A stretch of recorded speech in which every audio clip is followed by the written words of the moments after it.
What's going on, everybody? Welcome on into the Jets Report. My name is Patrick Siepman, and coming up on today's show, we're going to be looking at what Aaron Glenn had to say following the Week 2 loss against the Buffalo Bills. A couple of great quotes in here. He was talking about Micheal Clemons, the run defense, and just all the mental mistakes the Jets have been making over the last 2 weeks. So we had some good insight, but before we dive into that, I want to share with you guys this stat. So Week 1, Justin Fields against the Pittsburgh Steelers, he was absolutely fantastic. He had a .68 EPA per passing attempt, which was the best out of his entire career. But how does he follow it up? Week 2, he has a minus .58 EPA per attempt, and that was actually the worst of his career.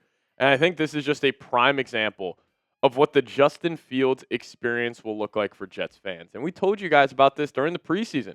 Because if you guys remember, against the Packers, Week 1 of the preseason, Fields looked amazing. Then he followed it up Week 2 against the Giants. He struggled a bit. He is a hot and cold player. He reminds me of a streaky shooter in basketball where if he sees his first couple of completions go through, he can be feeling it for the entire game.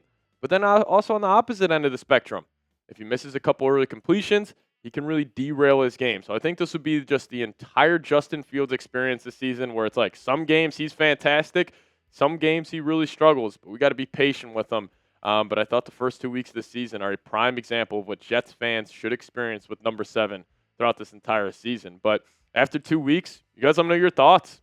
Are you concerned about Justin Fields? How are you feeling about him possibly being the franchise quarterback? If you're concerned, give me a Y for yes. But if you're not concerned, just give me an N for no. You guys let me know your thoughts down below in the comments section. All right, let's talk about what AG Aaron Glenn had to say after the Week 2 loss. I'll give Aaron Glenn credit. This guy could have been a rapper in a previous life because this guy just has some great one-liners, some great bars talking about, this Jets team. And I thought the best one and the best quote that he had was him saying this: "I know this is an instant coffee league, but we've all played Legos before. You have to make sure everything is aligned. You stack it day by day by day." And there's no doubt in my mind, and Aaron Glenn's alluded to it, there's going to be growing pains. Like, the Jets were a terrible organization in the past. They had a lot of skeletons in their closet, just some bad football play, just some bad coaching, and it's going to take some time to kind of, shake that rust off. So there's going to be growing pains. There's going to be games like yesterday where you're playing a true Super Bowl contender, a team that's possibly going to win 15, maybe even 16 games this season in the Buffalo Bills. And if you don't show up, yeah, you're going to get blasted like you did yesterday. But at the end of the day, I do trust what Aaron Glenn is building. I trust in who he is. I trust in him just being a leader of men to rally this group and get the most out of them. But there's going to be growing pains along the way. There are going to be even probably another game like we experienced against the Bills yesterday where this team just struggles. They come out the gates. You have some bonehead penalties. You make some just awful mental errors, and you get blasted. Like, that door was open for the Jets to win that game yesterday. But they started off incredibly slow, and it's going to have to get back to the process, trying to build day by day, just like Aaron Glenn was saying. But I know a lot of people are curious about what he had to say about Micheal Clemons and that bonehead 3rd and 19 roughing the passer call he had on Josh Allen. This is what he had to say. It can't happen. That's one of those things we stressed during the week. Mike has done a really good job from training camp to the season of understanding what we're trying to do. It's so hard for a defensive lineman to make sure they don't go in and try to finish a tackle on the quarterback because of the rules. But that's not an excuse, especially with that player. I have to go back and make sure I emphasize with him he was trying to make a play, and it's tough. And on the Micheal Clemons front, I don't think he should play anymore. And maybe I'll give him like one more, strike here, and it's like, hey, if you do something like that again, you might just have to sit on the bench for the rest of the season because that play was catastrophic for the game. Like, the Jets finally got him backed up. 3rd and 19, you get a stop, and you have a roughing the passer call on Josh Allen. And we talked about that during a preview. You can't just give Josh Allen free possessions. And that's what Micheal Clemons did. Like, that's a catastrophic mistake. That's just having a bonehead play. That's not thinking right. And, I understand Clemons was trying to make a play there. But you also got to understand the down and distance, the situation you're in. Like, if you delivering a hit to Josh Allen, is it worth the risk of potentially getting a penalty? Obviously it wasn't. And also, it's not like he's playing good football. Like, if this guy was playing good and he was still making the bonehead mistakes, maybe you can make an argument to me that Clemens should be out there on the field, but he hasn't. He's been terrible. in 72 snaps so far this season. His overall PFF grade, 45.4.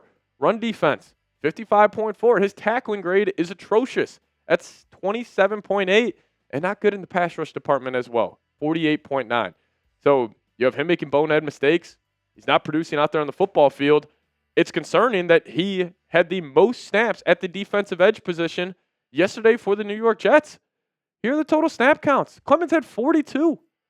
Will McDonald, 40. Brady McGregor, 37. Obviously, Jermaine Johnson missed the second half dealing with that ankle injury, but he was up to 32 snaps. It's a joke that he got more snaps than Will McDonald. That should never happen ever again for this team. So I'll ask you guys this. Be the GM for me. Would you cut Micheal Clemons? Give me a C for cut, or give me a K for keep. I don't know if I would just flat out cut him, but I'm at least putting him on the bench. I'm at least trying to send a message to him and the rest of this team. You guys let me know. What would you do with Micheal Clemons? C for cut or K for keep down below. Now we'll get to more from Aaron Glenn here in a second, but today's episode is brought to you by Prize Picks, and you and I make decisions every day, but on Prize Picks, being right can get you paid. Don't miss any of the excitement this season on Prize Picks, where it's good to be right. And if you guys download the app today, plug in that promo code CLNS. We'll hook you guys up with $50 in lineups after you play your first $5 lineup. Prize Picks is super simple to play. All you got to do is pick more or less on 2 to 6 player stat projections, and if you get your picks right, you could cash in. Prize Picks is also the best way to get action on sports in more than 40-plus states, including California, Texas, and Georgia. Prize Picks is super user-friendly, so all withdrawals are fast, safe, and secure. They also offer Venmo, Apple Pay, MasterCard, and more for quick and easy deposits into your account this football season. And for the Monday night game between the Texans and the Buccaneers, here's a lineup I'm rolling with. Going to take the less on Bucky Irving rushing yards, more on C.J. Stroud, 1.5 passing touchdowns, and the more on the Buccaneers punter to have 3.5 punts, and then the less on the Texans punter that have less than 3.5 punts there. But if you guys want to fade my picks or ride as my picks, just do so at Prize Picks and download the app today. Plug in that promo code CLNS. Get $50 in lineups after you play your first $5 lineup. That's code CLNS to get $50 in lineups after you play your first $5 lineup. Massive shout out to Prize Picks, though, for sponsoring today's show. Link for that in the comments section and description. But shout out to Prize Picks. It's good to be right. All right, we got more from Aaron Glenn here. Obviously, he was not happy with his team's performance week 2 of the season. There's a lot to work on, and he understands that. And, a lot of people are curious about, how is this run defense and just the defense overall? How are they going to respond? Well, Glenn had this to say on the run defense, saying the effort was absolutely there. Our guys were running their ass off trying to get to the ball. But when you have 2 to 3 guys running outside the ball in a cutback lead, we can't allow that to happen.